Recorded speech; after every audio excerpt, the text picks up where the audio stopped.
देखिए, capital gain के case में बहुत बड़ा अब के बाद एक अपडेट आया है। जो रेट थे कैपिटल गेन के वो चेंज कर दिए गए।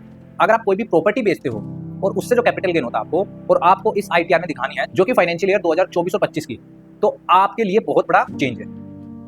1 जून को जो इलेक्शन हुए थे, इलेक्शन के बाद एक बजट आता है और अब के साल का बजट आया था 23 जुलाई 2024।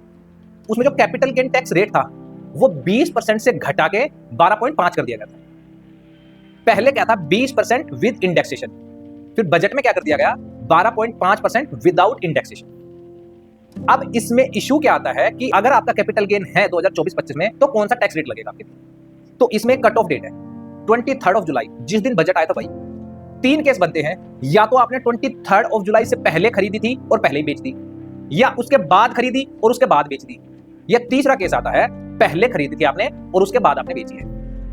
तो 2 केस होते हैं, या तो आपको शॉर्ट टर्म गेन होगा या लॉन्ग टर्म गेन होगा। अगर शॉर्ट टर्म गेन होता है तो आपको जो टैक्स लगेगा वो लगेगा जो आप पे स्लैब लगता है, एज पर स्लैब आपको टैक्स लग जाएगा अगर आपका शॉर्ट टर्म गेन है। अगर लॉन्ग टर्म गेन है तो अगर आपने 23 जुलाई से पहले ही प्रॉपर्टी बेच दी है और पहले ही गेन हो गया है तो आपका जो टैक्स लगेगा वो लगेगा 20% विद इंडेक्सेशन। अगर आपने इसके बाद खरीदी है और बाद में बेच दी, मान लो 23 जुलाई के बाद खरीदी आपने और आप मान लो 2 साल बाद बेचते हो, तो आपको कौन सा टैक्स लगेगा, तो लगेगा 12.5 विद इंडेक्सेशन। अब जो तीसरा केस आता है ये सबसे इंपॉर्टेंट है, ये है कि आपने पहले खरीदी थी और 23 जुलाई के बाद बेची, तो इस केस में आपको पहले 20% से अपना टैक्स निकालना पड़ेगा, फिर 12.5 के हिसाब से, जो भी आपके लिए मोर बेनिफिशियल है।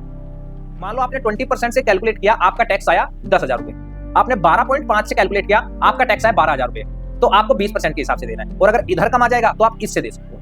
तो ये चेंज था प्रॉपर्टी के केस में। अगर आपको कैपिटल गेन होता है तो आईटीआर का सीजन है, अगर आईटीआर से रिलेटेड कोई भी आपको टिप चाहिए, कोई भी आपको एडवाइस चाहिए, तो ये कॉन्टैक्ट नंबर है, आप इस पे कॉन्टैक्ट करके हमारी टीम से और हमसे एडवाइस ले सकते हो, और इसका कोई भी पैसा नहीं लगता। कमेंट करके जरूर बताना प्लीज। आप कमेंट में अपना नंबर लिखिए, हमारी टीम आपको कॉल करेगी, आपको जो भी दिक्कत आ रही है, जो भी प्रॉब्लम आ रही है, हम आपको एडवाइस करेंगे। अगर वीडियो इन्फॉर्मेटिव हो तो वीडियो को लाइक करो, चैनल को सब्सक्राइब करना मत भूलना, बेल आइकन को जरूर दबाना। मिलते हैं ऐसी अगली वीडियो में, तब तक के लिए बाय बाय।